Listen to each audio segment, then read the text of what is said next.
Jayom Vishnupad Paramahansa Hari Vajagacharya Astatarasatasi Simad His Divine Grace A.C. Bhakti-Vedanta Swami Srila Prabhupada Ki Gaura Premanandi. Om Namo Bhagavate Vasudevaya. Om Namo Bhagavate Vasudevaya. Om Namo Bhagavate Vasudevaya.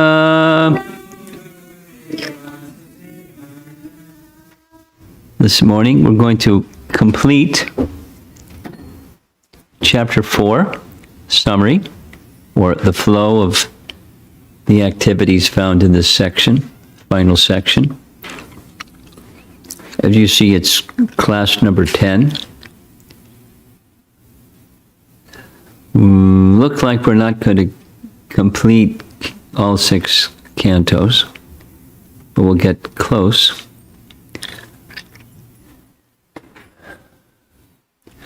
What we heard the day before yesterday was the story of Dhruva.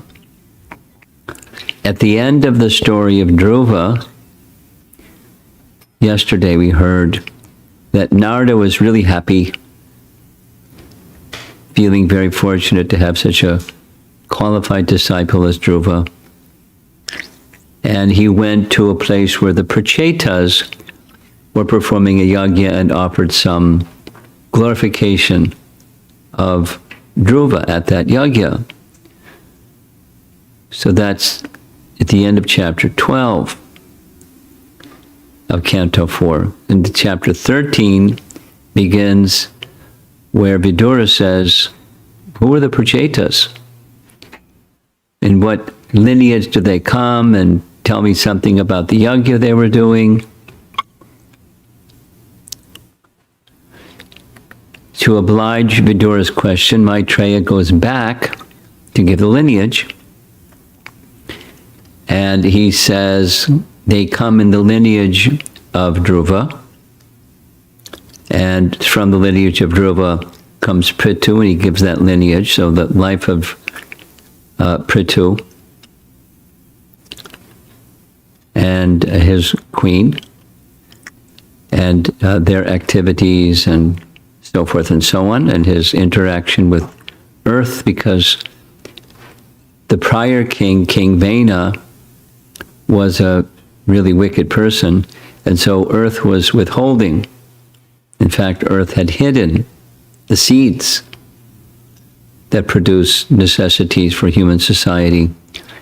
So many things happened, and earth then supplied all those things to Prithu. And then we heard that Prithu, at the end of his rule, turned the kingdom over to his sons, and there was one leading son and 4 other sons in 4 directions.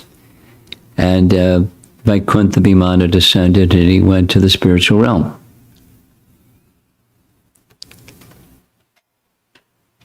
And now the Prachetas, it turns out they're in that line from Prithu and Prithu's descendants and so on. So that's where we are. The Prachetas were sons of King Prachini Bari. This is important, it's a detail. But Narada had been the spiritual master for everybody in that line, from Swayambhuva Manu down, Dhruva and Uttanapada and everybody. There was one that was remaining that kind of got a little distracted from the path of bhakti. He became too much absorbed in fruitive activities, the karmakanda portion of the Vedas, King Prachini Bari. And his sons were the Prachetas, so he's going to narrate an allegory. that puts an end to King Prachinibhari's attachments, and he will end this session with he also achieves spiritual perfection. He doesn't just become detached, he achieves spiritual perfection by the grace of Narada. Narada is really expert at helping people get unstuck. So we'll hear this very interesting allegory, but before we hear that allegory, we're going to see what Narada, the interactions that Narada had with the Prachetas. The Prachetas are his sons, King Prachinibhari's sons. And again, they're in the line from Swayambhuva Manu through Uttanapada and Dhruva and Ritu and so forth. Same family lineage. So let's see what happens with Narada's interactions with the Prachetas. Here's a quick summary. When the 10 Prachetas were ordered by their father, Prachinibharishat, to marry and beget good progeny, to prepare themselves for the service, they all entered the sea and practiced austerities and penances for 10,000 years. Underwater, meditating underwater. No cheating. You can't just suspend the life air. No, if you breathe underwater, guess what? You're finished. So they didn't. And they worshiped the master of austerity, the Supreme Personality of Godhead. So that's a summary. And here's a little bit of the detail. There's this green thing covering a lake, but behind the green thing, there's a lake that's going to be described. While traveling, the Prachetas happened to see a great reservoir of water by the sea. In that great lake, there were different types of lotus flowers, some bluish, some red, various trees and creepers, mad bumblebees humming around. On the shores, there were swans and cranes, chakravakas, karandavas, and other beautiful water birds. It's a nice scene. The trees appeared very jolly. These all created such an atmosphere that it appeared as though a festival was taking place there. And much to their surprise, not only they saw this beautiful scene of a lake, etc., but emerging from the lake was none other than Lord Shiva, along with his associates. And he came before the brothers.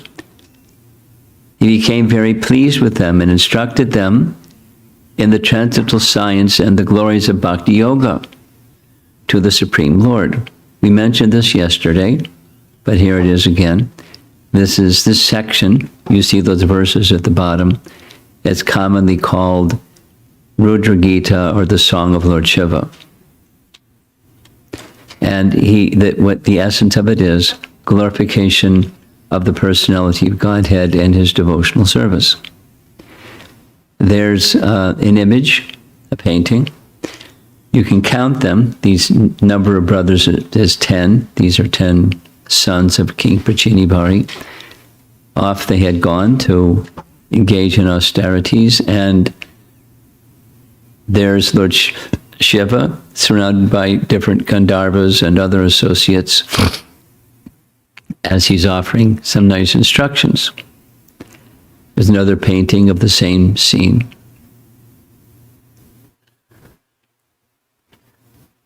So one can just picture what's happening here. All the Prachetas, princes, simply remained in meditation within the water for 10,000 years while reciting these prayers.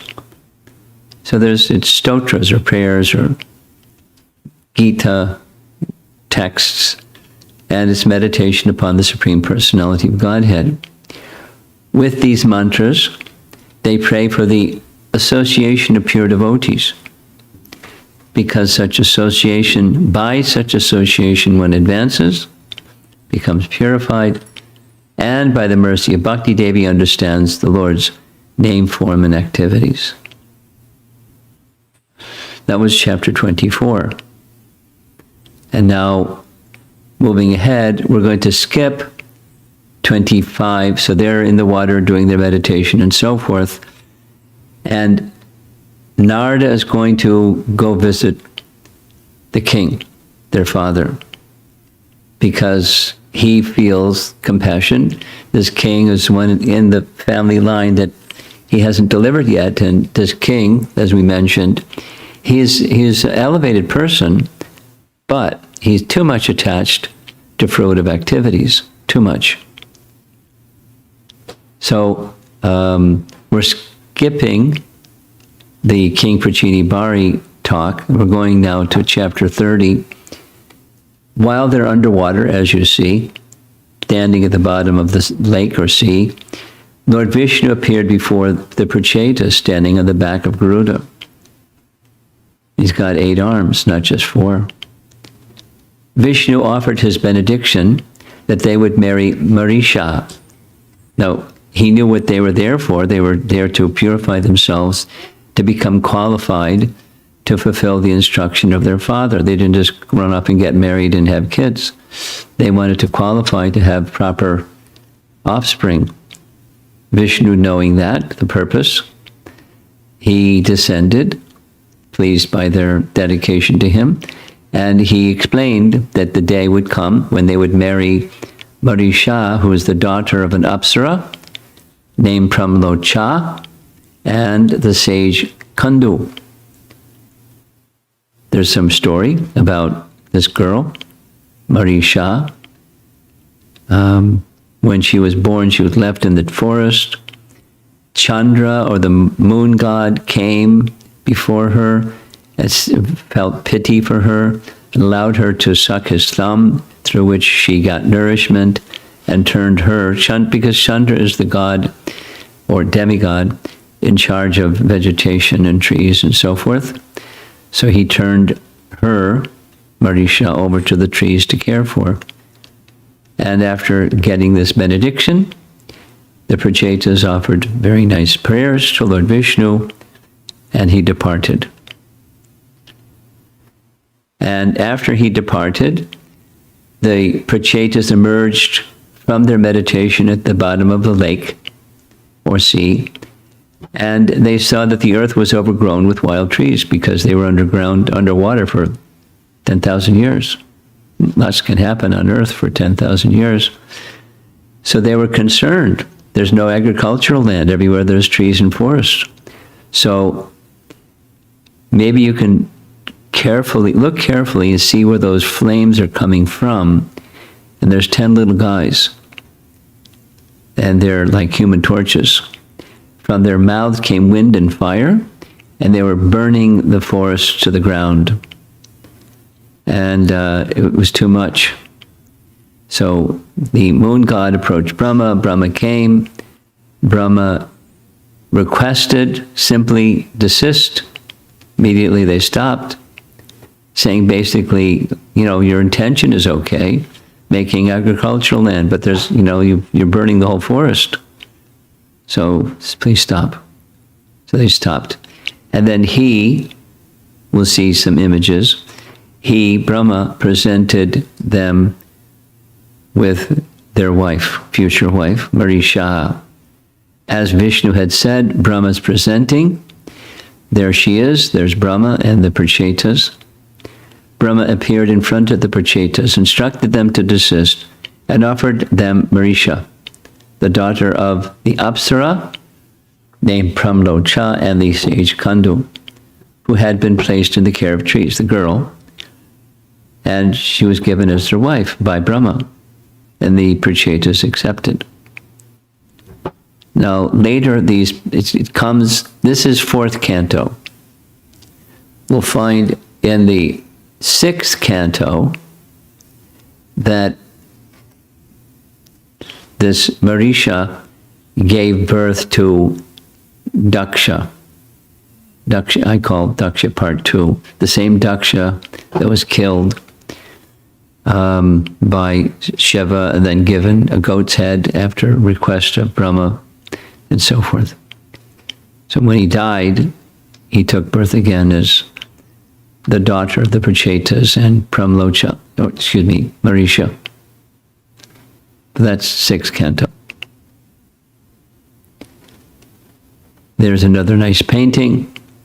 There's the burnt forest in the background.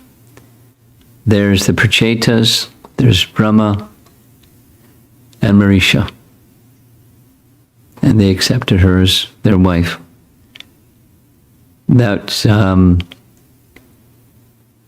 next chapter 30. They ruled the kingdom for some time. And when the time was up, they had sons. Sons were ready to rule the kingdom. They turned the kingdom over to their sons. And they went to the forest to again engage in austerities and meditation. Narada found them there, and he instructed them in devotional service. That's chapter 31. And basically repeating or emphasizing the same that they had learned from Lord Shiva, because Lord Shiva taught devotional service. Narada's teaching devotional service. Hearing from Narada's mouth the glories of the Lord, which vanquish all the ill fortune of the world, the Prachetas also became attached to the Supreme Personality of Godhead. Meditating on his lotus feet, they advanced to the ultimate destination. Now that was a quick gloss of that chapter 31. Here's chapter going back, because all this happened after King Prachinibari heard from Narada. So now, this is Narada's visiting the king, the father of the Prachetas. And he begins asking him some questions and then narrating an allegory. While the Prachetas engaged in austerities, their father, King Prachinibari, was engrossed in various, guess what? Fruitive sacrifices, karmakanda rituals. They are Vedic, but they were for the purpose of achieving worldly temporary things. So Narada Muni visited his palace and started asking him some questions. Of course, he was received very respectfully by the king. He's a very pious king. And Narada began to inquire, what do you desire to achieve by these fruitive activities? Please see in the sky those animals which you have sacrificed without compassion in the sky. They are all awaiting your death to pierce your body with iron horns. So, fruitive activities and rituals where animals are sacrificed, he's not encouraging them. Rather, he's going to narrate a very interesting allegory, and the allegory has a cast of characters. There's the stage. Got to hear a little recording here. What happened?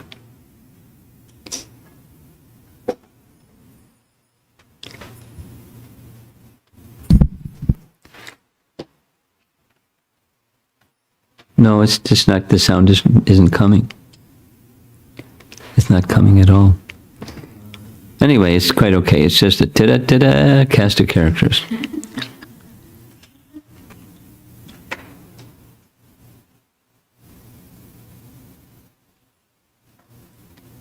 Try it again. No, I think that's... You think what? No.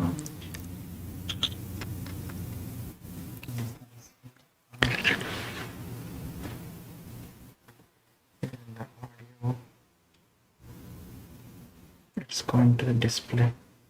So here, now it will come from the system here. Okay, here we go.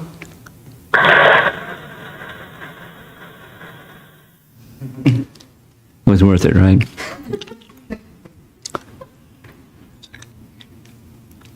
Okay, here's the cast of characters, which we'll see a summary at the end. So you're going to hear their names, and at the end you're going to see who they represent, because it's an allegory. You younger people, you know what an allegory is? You know what an allegory is? It's a story that has a meaning. That's what an allegory. So we're going to hear the meaning later. These are just the names of the people in the story. Puranjana and his wife, Puranjani. Puranjana's friend. I'll give you a hint. Puranjana's friend is Supersoul. And Puranjana is the king himself, or a living entity, a jiva. And Puranjani is the material intelligence of the jiva. Puranjani's female attendants and Puranjani's male attendants, there are so many desires. The five-hooded serpent, that's the life air, the city guard. Chandavega, Chandavega's daughter, Jara, or Kala Kanya, the daughter of time. The daughter of time means death. The brothers, Bhaya and Prajvara. We'll hear more about them as we go along. Chandravega's soldiers, Vaidarbhi, that's the king dies, Puranjana dies because he's attached to his wife. He becomes a female. Vidarbhi is born the daughter of Vidarbha. So this is a drama or an allegory. So Narada is narrating the allegory. Once in the past there lived a king named Puranjana, who was celebrated for his great activities. He had a friend named Avidyata, the unknown one, that super soul. No one could understand the activities of Avidyata. There's the two. Puranjana traveled all over the world to find a suitable place to live, to fulfill his desires of or for sense enjoyment. So there's the two, riding on the back of an elephant. And there he eventually saw a city with 9 gates. City with 9 gates means the body that has 9 holes. We'll see shortly. So it's a city with 9 gates. The city was surrounded by walls and parks. Within it were towers, canals, windows, and outlets. The houses there were decorated with domes made of gold, silver, and iron. The floors of the houses in that city were made of sapphire, crystal, diamonds, floors, pearls, emeralds, and rubies. On the outskirts of that city were many beautiful trees and creepers encircling a nice lake. Also surrounding that lake were many groups of birds and bees that were always chanting and humming. And not only there's all this idyllic scenery, but there's a queen. In that city, Puranjana came across a beautiful woman, Puranjani. Reminder, she represents material intelligence of the living entity, because you need material intelligence to fulfill desires. She was accompanied by 10 servants, the 10 senses.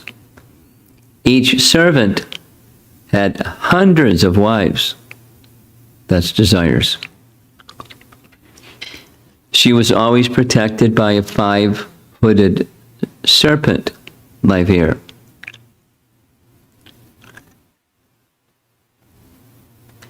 Puranjana was attracted to her feminine features and asked her identity. My dear lotus-eyed, kindly explain to me, who are you? Where are you coming from? Whose daughter are you? You appear very chaste. What is the purpose of your coming here? What are you trying to do? Please explain all these things to me. All that's in one verse. Notice we're still in chapter 25. So she responds, I don't know my name or family. I only know that I am existing alone in this place today.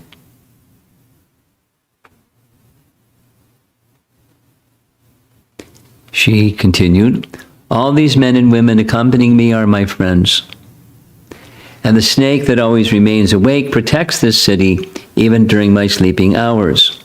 By great fortune, you have come here. You may live in this city for 100 years. I will arrange everything for your sense enjoyment. That's what material intelligence function is. Puranjana and Puranjani got married and lived in that city. Puranjana enjoyed with her and remained under her control, just like a pet animal. He begot many children and grandchildren who were virtually plunderers of his home, treasury, and so on. He was attached to them, and he became implicated with countless desires, conducted many sacrifices for prosperity and success of his material plans. So it sounds pretty good. Until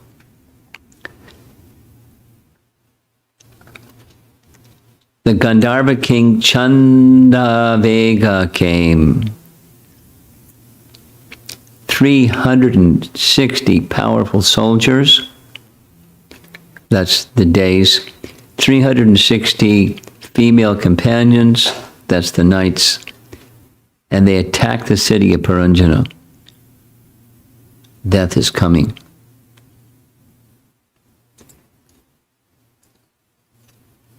The five-hooded serpent defended the city and fought with the soldiers and gradually became very weak. You know, five-hooded, so there's 5 life years that move through the body. So there's a 5-hooded serpent here. So life heirs tried to check. Meanwhile, the daughter of Chandavega, that's death, named Jara or Kalakanya, was seeking her husband, but no one would accept her. She approached the king of the Yavanas, Bhaya, and requested him to marry her. He declined. Bhaya told Kalakanya to marry his brother, Prajvara, and proposed that they attack people together. So she went for it. Bhaya, Jara, Prajvara, and soldiers attacked Puranjana's city.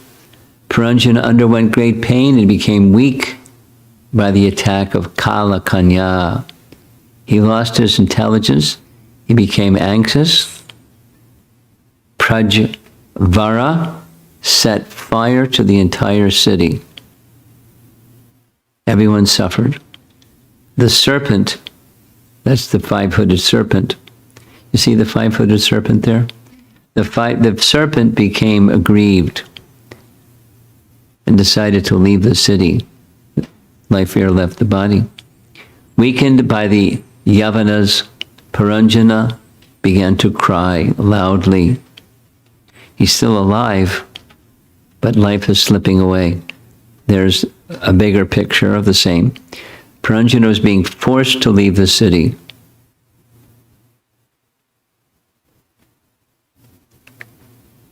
Notice in the upper left is somebody with a hand. It looked like a cane in their hand. That's death.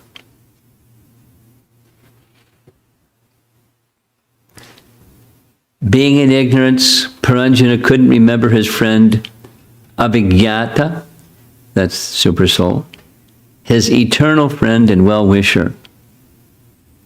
That's unfortunate if you don't remember Krishna at the time of death.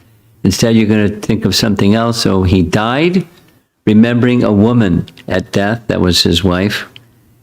He's born as a woman in his next life, named Vaidarbi, the daughter of the king of Vidarbha. Interesting graphic to go with this. So there's Vidarbhi. It's King Puranjana in his next life as a woman, the daughter of the king Vidarbha.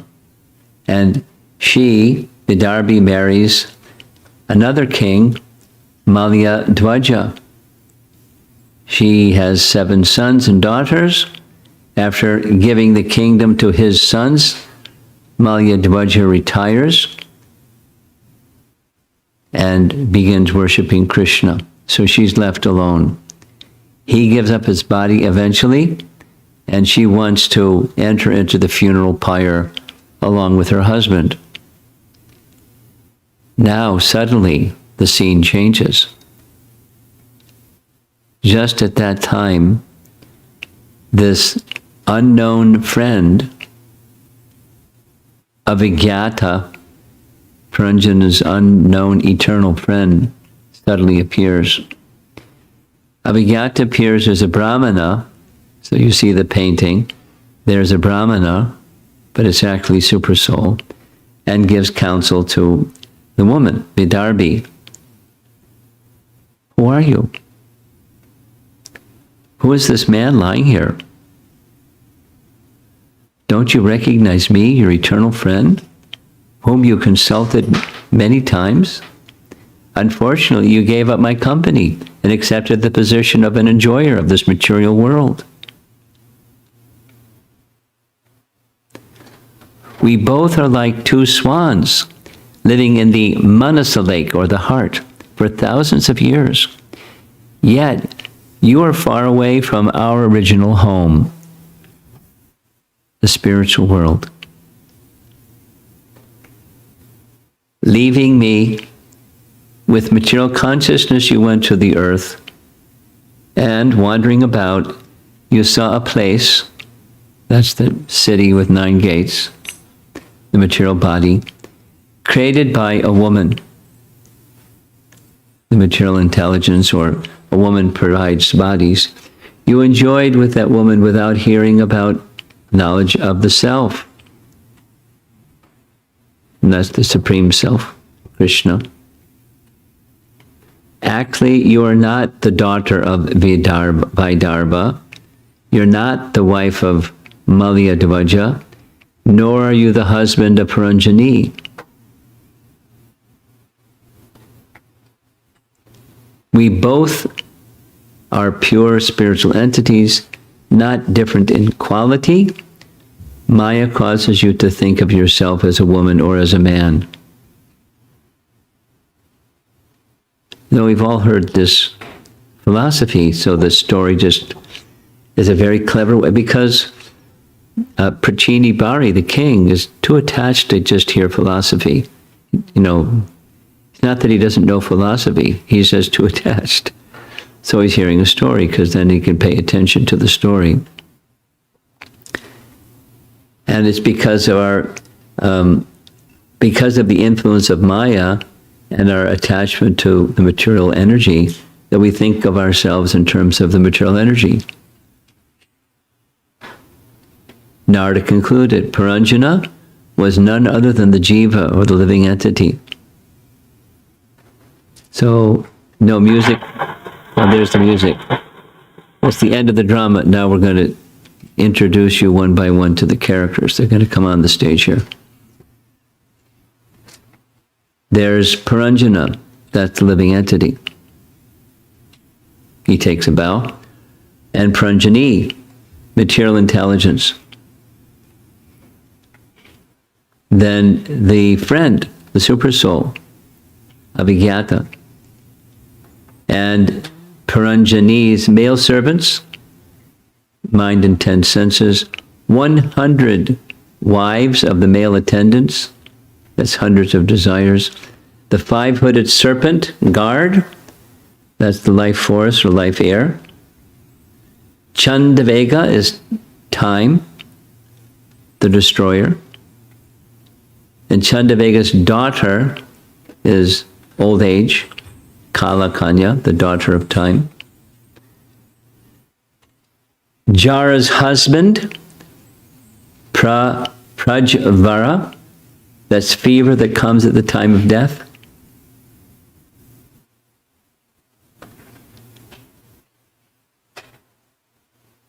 Prajvara's brother is fear. Brother, sister. Fear and the fire at the time of death. Chandavega's 720 soldiers. That's time, the destroyer, day and night. And Vaidarbhi, that's the new body of Puranjana. So that's our cast of characters. And here's an illustration that appeared in Back to Godhead magazine when Dhruta Karma wrote an article for Back to Godhead magazine explaining what he calls the mind-body interaction. Because, you know, he's part of the Bhakti-Vedanta Institute, and the BI is interested in what's called the mind-body problem. So he just took, in his BTG article, took that theme or approach and wrote. So now we can see. Here's Chandavega. That's time that's entering into the gates. And his army of 360 days and 360 nights attacking. That's time attacking. Here's the 9 gates. 1 mouth, 2 ears, 2 nostrils, etc. So there's 9 gates, 9 holes in the body. Inside, there's the king. That's the jiva. There's the unknown friend, that's super soul. There's the 5-hooded serpent, that's life air. And there's the queen, Vidara Puranjani. So that's inside the city, or the body. Here's bodyguards.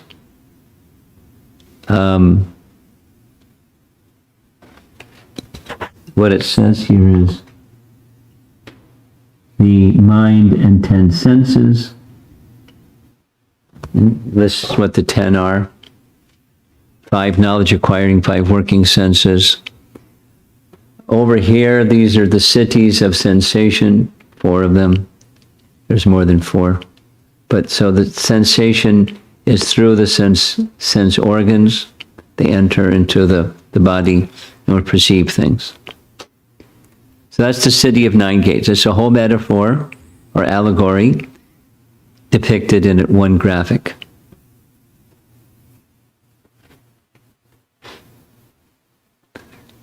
The living entities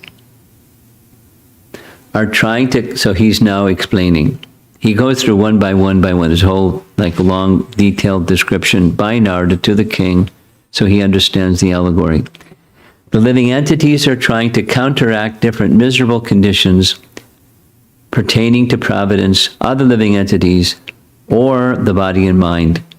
Still, they must remain conditioned by the laws of nature, despite all attempts to counter these laws. So they're inescapable laws. The laws of nature you can't wiggle out of. They affect everybody. There's no escape from the material conditioning or material means of life. It's all futile. So he's summarizing to the king, who is too much attached to fruitive activities, what's the consequence of that attachment?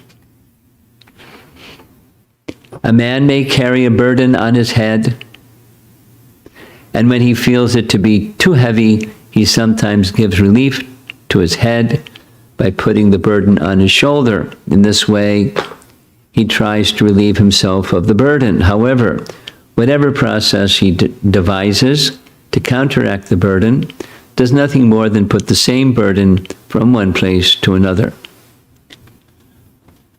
That's material life of mitigation of difficulties. Difficulties come because it's due to us. You try to shift it, and it just, that's all it does. It changes position.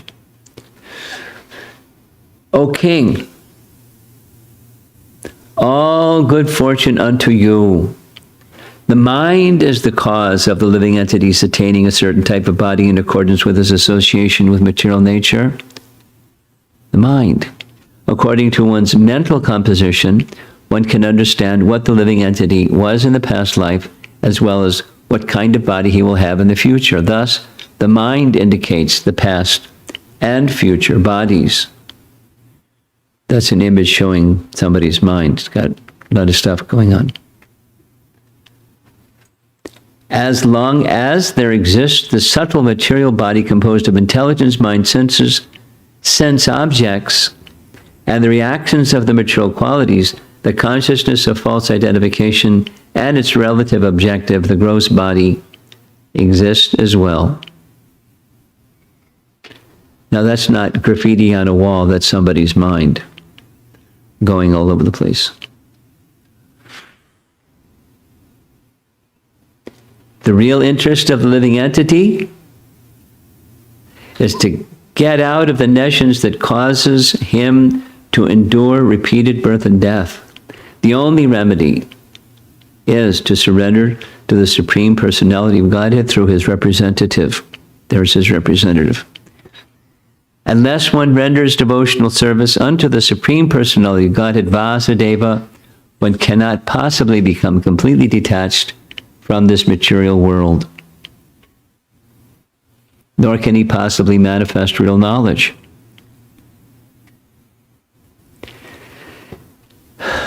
Our founder Acharya is a great place of shelter and compassion. So, another image, moving continuously during his lifetime to bring this opportunity to so many. Hearing all this leads to seeing the Lord, my dear King, in the place where pure devotees live, following the rules and regulations, and thus purely conscious and engaged with great eagerness in hearing and chanting the glories of the Supreme Personality of Godhead. In that place, if one gets a chance to hear their constant flow of nectar, which is exactly like waves of a river, one will forget the necessities of life, namely hunger and thirst, and become immune to all kinds of fear, lamentation, and illusion. We're almost done. We're almost done. Just a few more slides. This is a painting that's showing these final chapters. Starting over there in the upper left, that's chapter 24. That's Lord Shiva visiting the Prachetas and giving them his prayers. 25, that's the city of 9 gates. 26 is the city's being attacked. 27 is the serpent with hoods is doing his best, but he gets fatigued. 28 is the king becomes a woman in his next life. And 29 is Narada explaining all of this. And then 30, that's the Prachetas emerging out of the lake and burning the forest. They stop. They get a queen by whom they can produce good children. And the final chapter, 31, is they get instructions from Narada.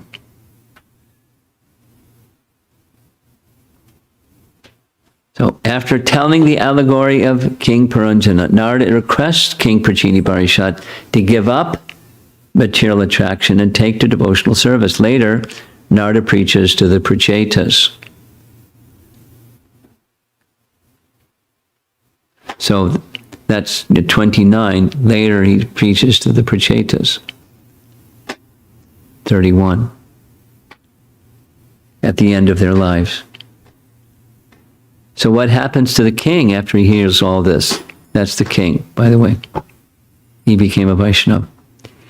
In the presence of his ministers, the saintly king Prachini left orders for his sons, after they come out of the lake, for his sons to protect the citizens. He then left home and went off to undergo austerities in a holy place known as Kapilashrama. Now, it doesn't say where it is, because we know one of the places where Kapila is way at the bottom of the universe.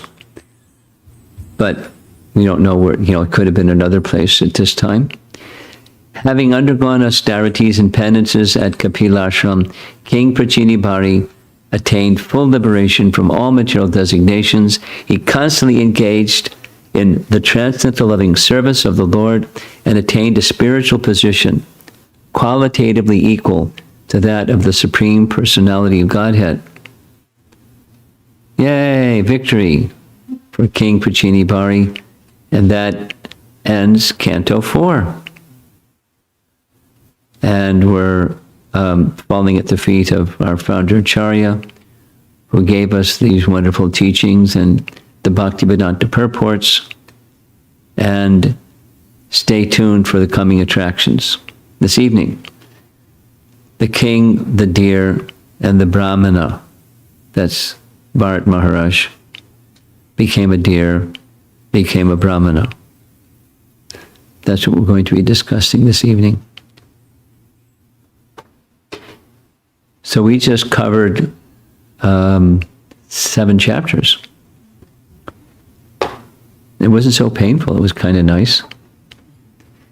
And some feedback that I'm getting from people who are participating in these discussions, particularly the remote people, some local people also saying specifically, as they're going through in their reading groups, refined way, this verse and that purport and so forth, they're not getting the big picture as this is attempting to do, give the big picture.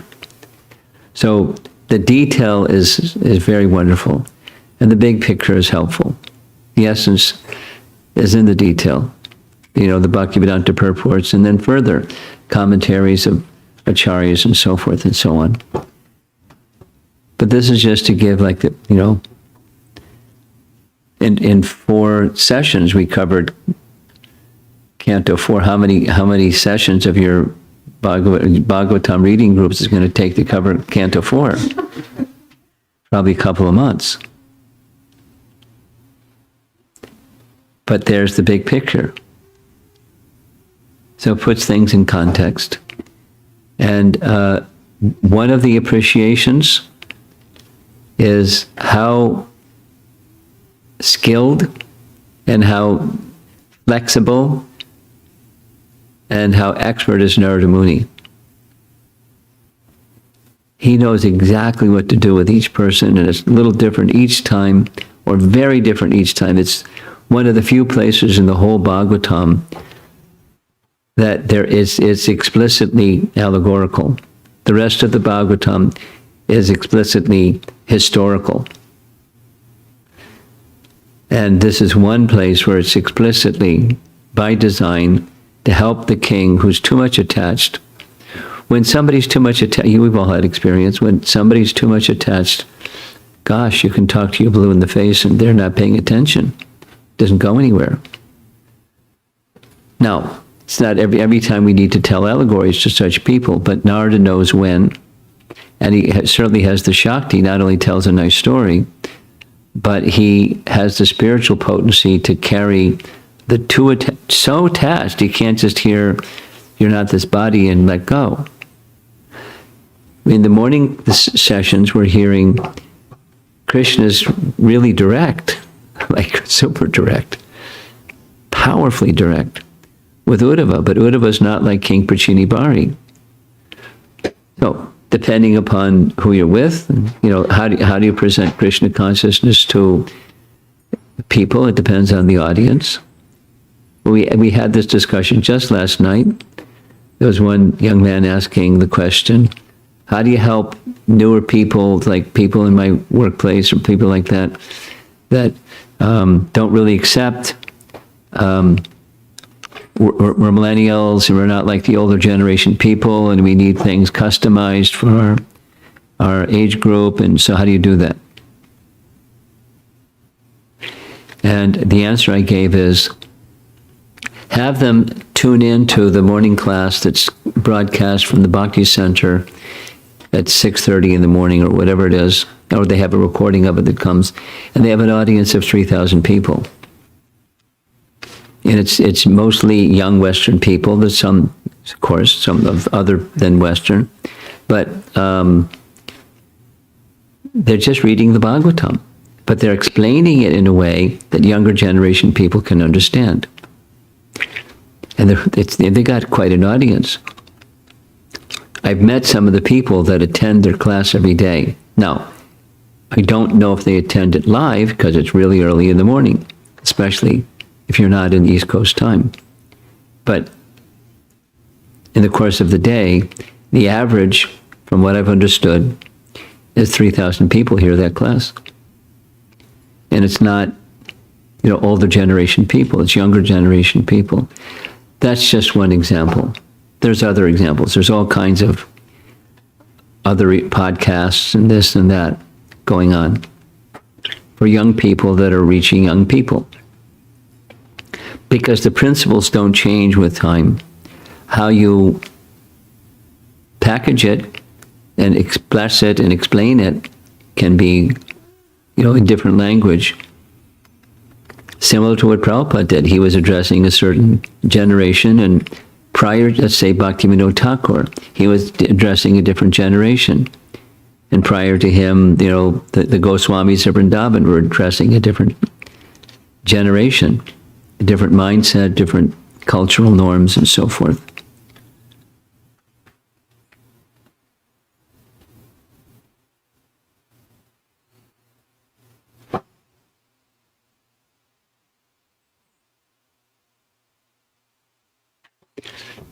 These days, anyway, yesterday somebody sent me a photo. It looks like it's been photoshopped, but it's a photo of Prabhupada. And he had a little mustache. And then I showed that to somebody and they sent back a photo of Bhaktivinoda Thakur, also photoshopped, because the color shows the color of his eyes and everything. They didn't have that kind of technology, but through Photoshop, it's Bhaktivinoda when he was young, in his 20s, little mustache. And today, the podcast guys, they all have these beards. And before that, it was long hair. Before that, it was short hair. And, so things may change externally, but principles don't change. And how things are expressed and communicated can change. Anyway,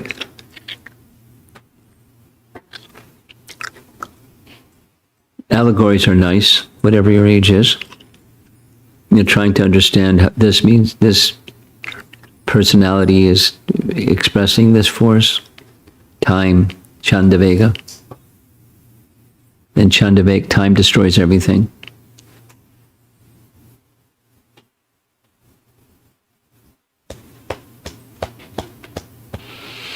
But there's some things that are eternal. And there's eternal principles of consciousness and elevation of consciousness. And I'll say this one last thing. There certainly are themes that repeat themselves in different ways in the Bhagavatam. Sadhu Sangha. Don't be attached to the temporary. Bring your attention to the eternal, and an obstacle is the attachment to the temporary, so pay attention to detachment to the temporary so that you can become attached to the eternal. There's themes that repeat themselves. And of course, different persons respond differently to hearing those themes. Fortunately, although King Prachinibari was too much attached, he was actually a very elevated person. It reminds me of Dhritarashtra, not the same, of course, but Dhritarashtra was actually a very elevated person. When he got it, like he's at the fag end of life, and his dear younger brother, who he looked up to anyways already, he just couldn't follow because he was too attached. But, you know, Duryodhana is gone, and his 99 other sons are gone, and his teeth are falling out, and his liver isn't working, and, you know, the whole thing's about to explode. And his brother speaks really powerfully. So what does he do? He goes to the forest, and he knows this Ashtanga Yoga process. That's the same as sati. His body just bursts into flame from meditation. No matches and gasoline. It's just like, he's a very capable person. No, that's not ordinary. He's not an ordinary person. He's not just an ordinary attached person. It took quite a while. So it can take quite a while for us too. We're not like diabolical and conspiring to kill our relatives and so forth, or our enemies and things like that. But attachment is very strong, and so it comes again and again. Strong advice, let go. Let go. And when you let go, grab hold of the lotus feet of Krishna through the association of devotees, and through the association of devotees means hearing messages about the personality of Godhead, and hearing it not just sometimes or in a 7-day katha, but hearing it nityam bhagavata sevaya, regularly, daily. That's our instruction. And it's very powerful. So let's see if there's some discussion. Here we are, it's 12:35.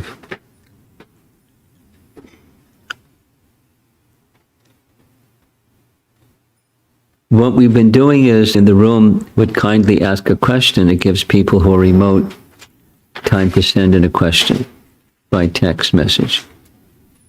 So if anybody would like, you can gladly give you the microphone.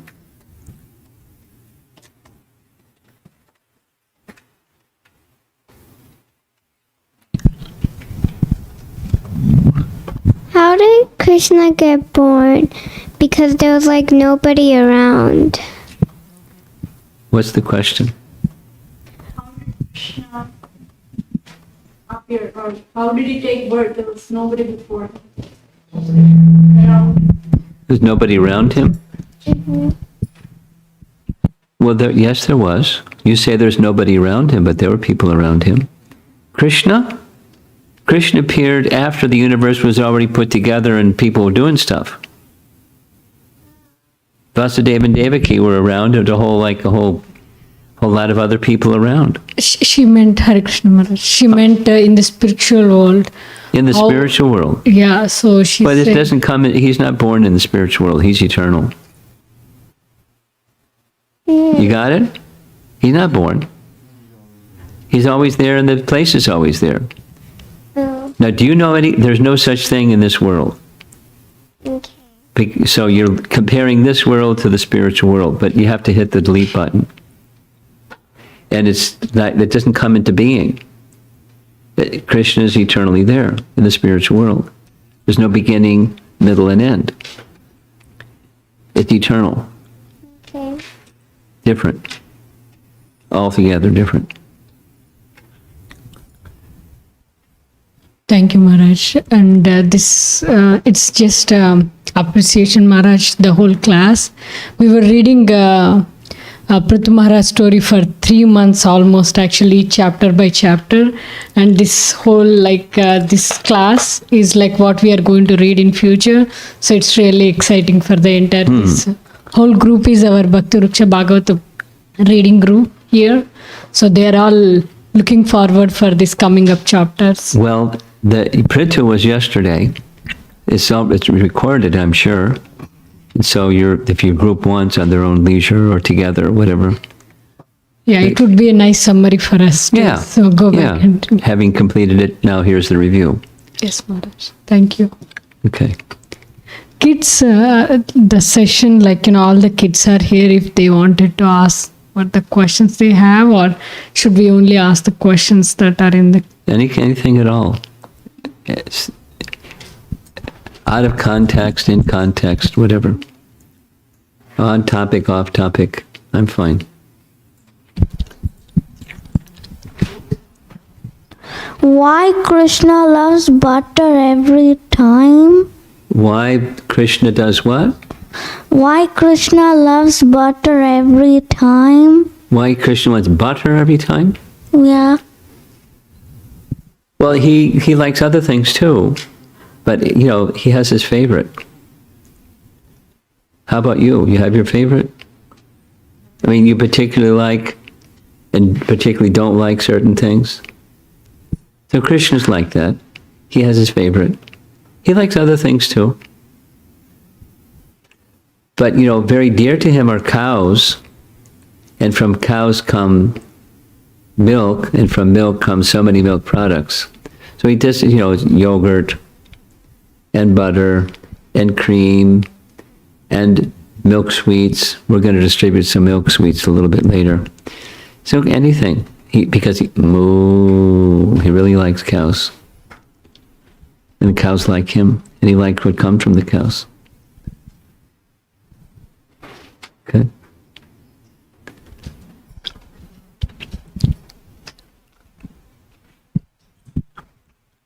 Hare Krishna, Guruji. So Guruji, one question, Prabhuji, one question about the material natures. It's so attached towards it. So how to redirect them towards the spiritual?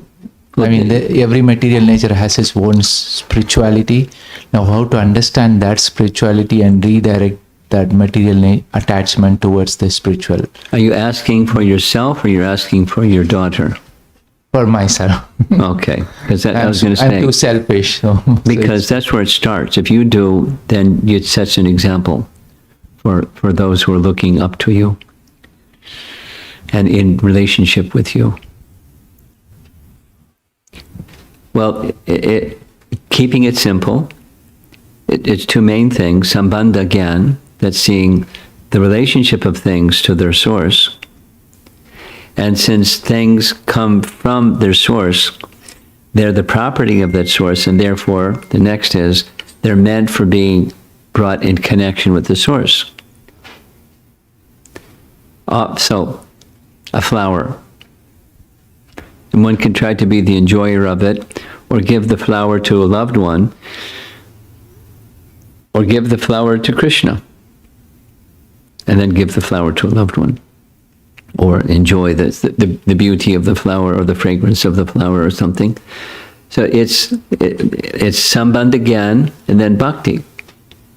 You connect those things which are of a source with the source. It's meant for being enjoyed by the source. What do you think? Supposing I asked you, when I come to your home, I have an attachment to steal stuff from your home and take it home with me. And I know it's not right because it belongs to you. So what should I do? And you might say, well, you can have it, it's okay with me. But for teaching character, recognize that it's the property of the person who owns it, and it should be used in relation to the person who owns it. So that's Krishna's teaching to us. There's Sambandha Gyan, and then you can say karma yoga or connecting things back to their source with love. Then how do you develop that knowledge and how do you develop that feeling of love? That's the science of the practice or the cultivation of Bhakti Yoga, the offering things with love to Krishna.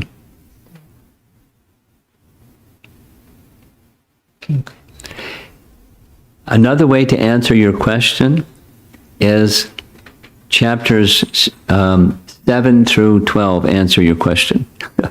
Because the last verse of chapter 6, Krishna says to Arjuna, the next to last verse, he says, so many instructions, but by all means, Arjuna, be a yogi. And of all yogis, the one that's the best yogi is the one who, with their mind and their body, they do certain things. With their mind attached to me, with their body engaged in worshiping me and offering loving service, that's the highest of yoga. Now I'm going to explain to you how to. That's how chapter 7 begins. I'm going to explain how to. So your question is how to. Read chapter 7 through 12, Bhagavad-Gita. You get the how to. Thanks. Okay?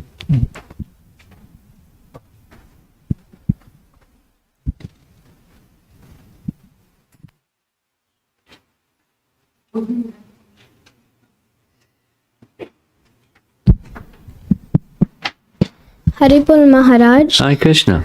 So, when we chant with devotion, Krishna eventually starts to test us to see if it's true devotion.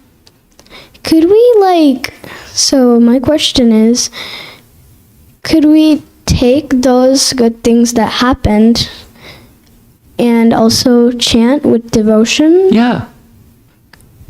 Yeah. That works? Well, whatever helps you bring, if I've understood your question correctly, whatever helps you bring your mind to the sound, do it. If it's something is drawing your attention away from the sound, be cautious. Have the brake pedal and the steering wheel in your hand.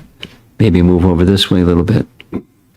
But anything that helps you bring your mind to the sound, because the sound of Krishna's name is Krishna. It's very natural. Does that answer your question? So some people, there's many things people do to try to help bring the mind to the sound. A picture, a deity, the mantra itself, sometimes putting a blindfold on and, just blocking out the senses and just focusing the sound. Some people put their hand over their ears. Some people put, sound mufflers so they don't hear any sound or of anything. Whatever works to help bring your mind to the sound.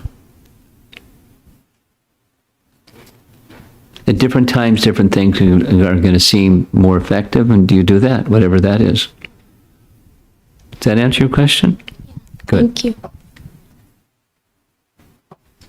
Now, I know there was an idea that I was going to come a little bit earlier and have some interaction with the young people, but it didn't work out with my schedule. So my apology to those of you that were looking forward to that, especially Sumangala was really looking forward to that.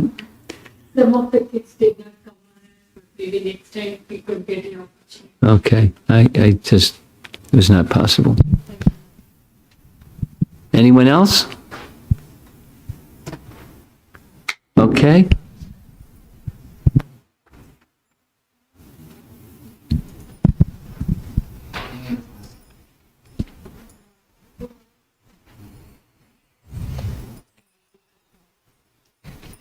As Krishna has no beginning ending because he always has only the spiritual body, how to understand his body when he is born in Dwapar Yuga? His question is I'll read it. one side we are saying Krishna does not have a beginning and ending in the spiritual, Got it? but again he is appearing in the Oh, well,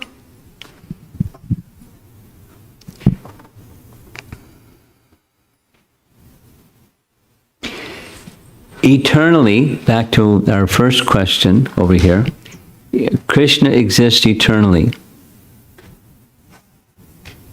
And the material world is periodically created, maintained, and withdrawn, and then it's not there. And then again, it's created and maintained and withdrawn. Then again, it's not there. Then again, so it happens in cycles. And sometimes from the spiritual world, Krishna appears in this temporary world. He's not born. He just appears. And he appears in such a way, it may look to some people like he's taking birth like you and I did. But he's not. He's just appearing. And then stays for some time, does some activity, transcendental activity, and then disappears. Are you paying attention? You follow? Okay. Let's go and see if they have something online.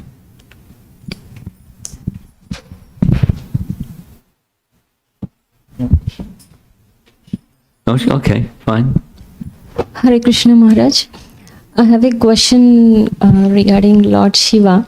It's like we have references for Lord Sri Krishna in Bhagavad-Gita and various other places that he is the supreme and there is no beginning and ending. But with respect to creation, where does Shiva come into picture? Like, is he like one of the Guna avatars? Or Yes, he's one of the Guna avatars. So that is the beginning. That has a beginning and an end.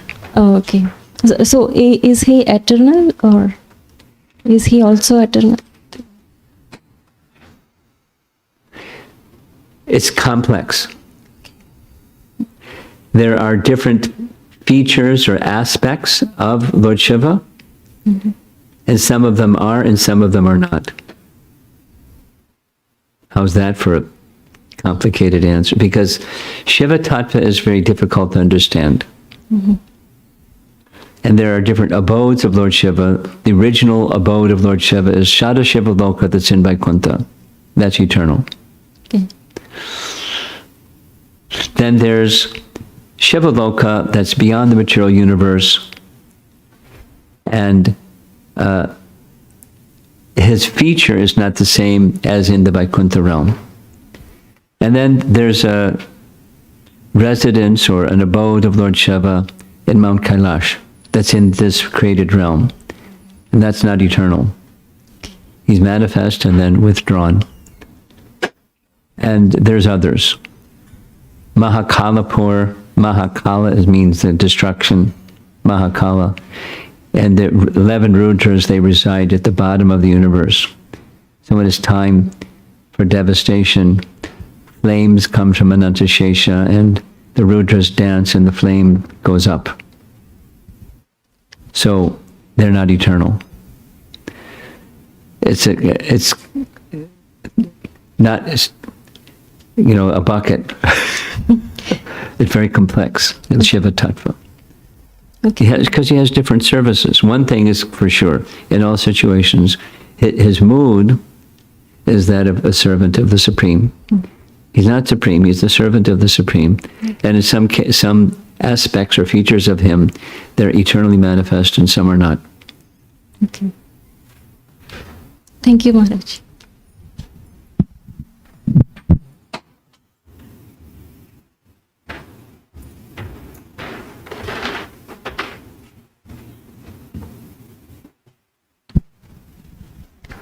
Sanchari's question. When hearing the story of Marisha and the Prachetas, I was reminded of Draupadi and her 5 husbands. Is there a connection between the two? Is there any backstory to how Marisha married the Pracheta similar to Draupadi's benediction in her past life that led to her marriage with the Pracheta? I had a similar question, researched it, and could find no explanation by commentators explaining a connection, other than it's one of those most unusual situations where one woman has more than one husband.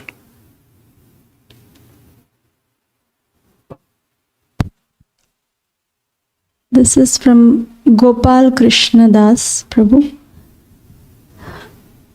From Srimad Bhagavatam 3:9-38, he quotes, O Brahma, the prayers that you have chanted praising the glories of my transcendental activities, the penances you have undertaken to understand me, and your firm faith in me, all these are to be considered my causeless mercy. How do we get the causeless mercy of the Lord?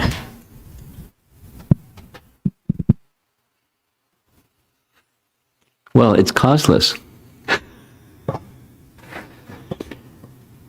Your question, in one sense, your question is counterintuitive. Because if it's causeless, then there isn't a cause. So how do you get, what's the cause of that which is causeless? That's not the language of your question, but that's what your question is. So there's no cause to causeless. But another answer is the causeless mercy of the Lord comes through the distributors of his causeless mercy. That's his representatives. And if you want a really nice explanation of this, a little more detail, you can read Madhurya Kandambini, where the question is chapter 1.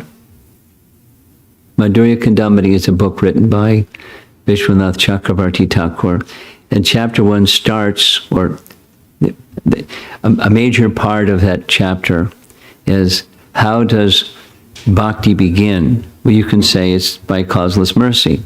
He says, well, if it's causeless mercy, then we should expect that everybody's got it, because it's causeless, like the sun shines everywhere.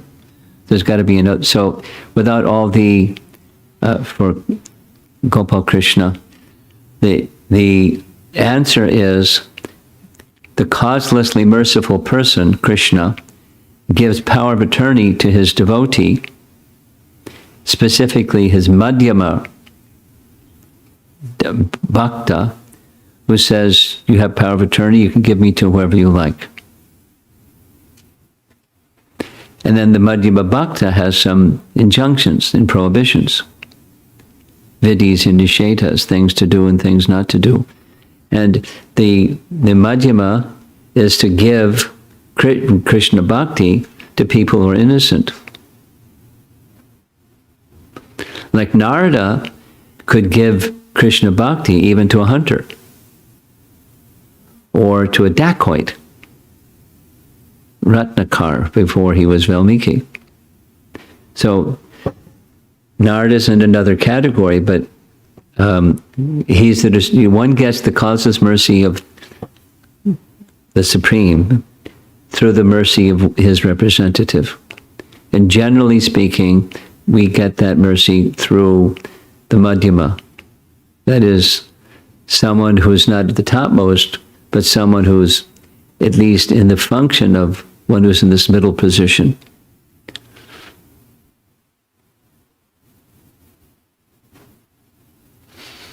That's it. Okay. He's a teenager, by the way. Anything back there? No?